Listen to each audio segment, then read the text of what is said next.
Here we go. We'll talk about our Purdue friends this time. Purdue 68, Rutgers 60. This game looked like it was pretty well in hand. Things were going well for the Boilermakers, and then Rutgers just kind of got back into the game. They made a really nice run and kind of put a little bit of fear, I think, into the Boilermakers. But I mean, this is what one of the best teams in the Big Ten will do. They let the run happen, but they don't get too caught up in it, and they go against the run and basically just shut the team down and still win the game. Your thoughts, Frank?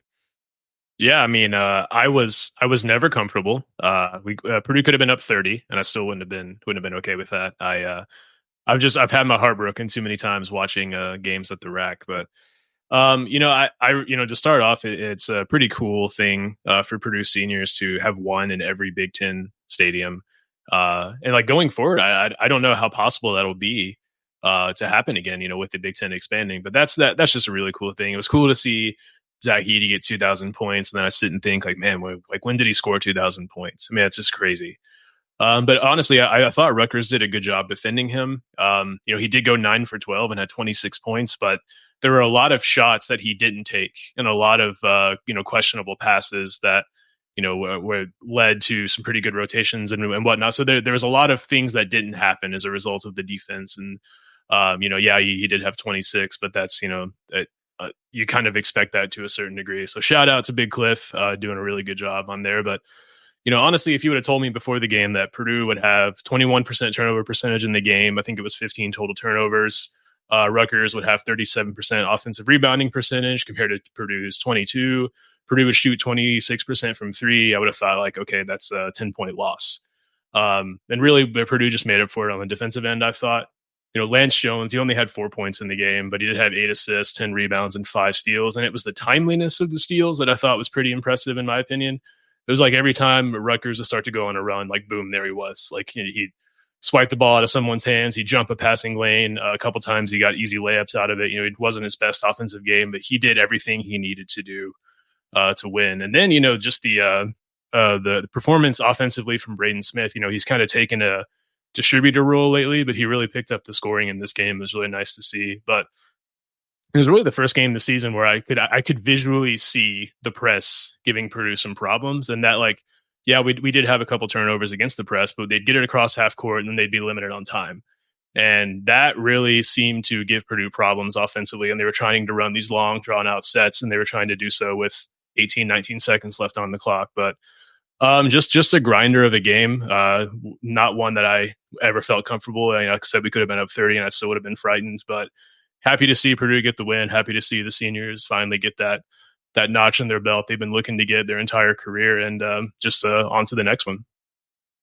Yeah, I mean, Rutgers is always going to be a tough defensive team for anybody to face just because of their length. I mean, their shortest guy is Simpson at 6'3", 6'2", or something like that, and every other guy is like 6'6" or bigger. There might be Williams. I don't know if he's 6'6". He might be 6'5". But anyway, I mean, they're just a super long team, and they're going to give teams fits. So I would say if Rutgers is making you struggle against the press, that's not like the worst thing in the world. Like, that's kind of Rutgers' game right now, is really hard defense and get teams to struggle just because of their length more than anything else, and their effort as well. Sonny, your thoughts on the game? You just kind of saw the best of Purdue. Purdue is the best team in the conference, arguably in the country. And yeah, Rutgers did, get it a little close, but, the RAC is just a hard place to play. And, Purdue knows it, and Illinois knows it too. We kind of broke our own streak of losing there for a few years in a row earlier this year with, I think it was an 18, 20-point win. It's just a hard place to play. I still think their coach is one of the better coaches in the conference. As you talked about, one of the top 10, 15 defenses in the country. Purdue's just one of those teams where, I'm glad Frank mentioned it. They seemed a little confused for a little bit once they started instituting a press. From what I've seen of Purdue's a team that they game plan. Matt Painter's, one of the best coaches in the country. They know what you're going to do, and they're going to stop it. But if you try something different on them, sometimes it takes them a while to adjust. and to figure things out. And that's kind of what we saw a glimpse of in the Illinois game in the second half. And also you got a glimpse of it with Rutgers. So any team who's trying to take on Purdue, they know what you do best. What you do best doesn't matter because Purdue is better than you. So they're going to stop it. But if you can find a wrinkle for 40 minutes, then you might be able to find a way to win. Well, and everybody's going to go in deep on the press against Purdue because guess what? That's the only part of the court that Zach Edey doesn't touch the ball on. And Zach Edey is going to beat every single team he faces. I mean, there is not a team in the country who, unless the refs are just horrible that game, that is going to stop Zach Edey.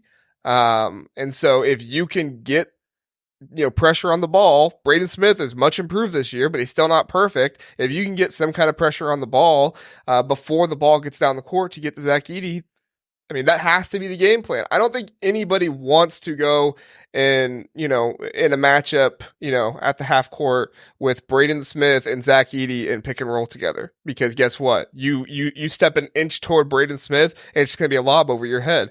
Zach Edey gets position and he's just going to bully you down low and he's going to hit a hook shot or something else. I mean, the man is unstoppable and you have to try and do something to beat Purdue when Zach Edey's not a factor because as soon as Zach Edey's a factor, you've already lost. I mean, that's just the way it is. So yeah. One thing, Sonny, one thing, Sonny, I would like to add is that I do agree in that like Purdue, like once they settle into a rhythm, if you can disrupt that rhythm, it definitely has given them problems this season. And I think just one thing to like caveat that with is that Matt Painter's talked about like you can watch teams on film defensively and get a feel for what they do, but you never know how they're going to defend Zach. That like a lot of teams are forced to post trap when they necessarily aren't a post trapping team.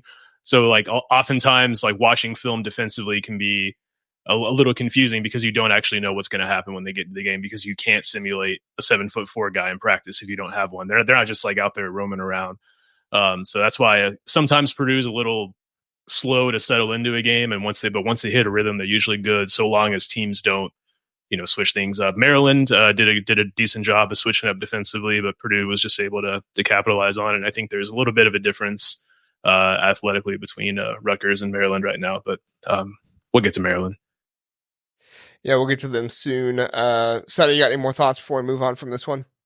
No, not really. Purdue's a very good basketball team. And just for the record, I don't get along with many Purdue fans, but me and the Boiler Express guys, we're good. All of you. I see you guys in the comments. We're all good.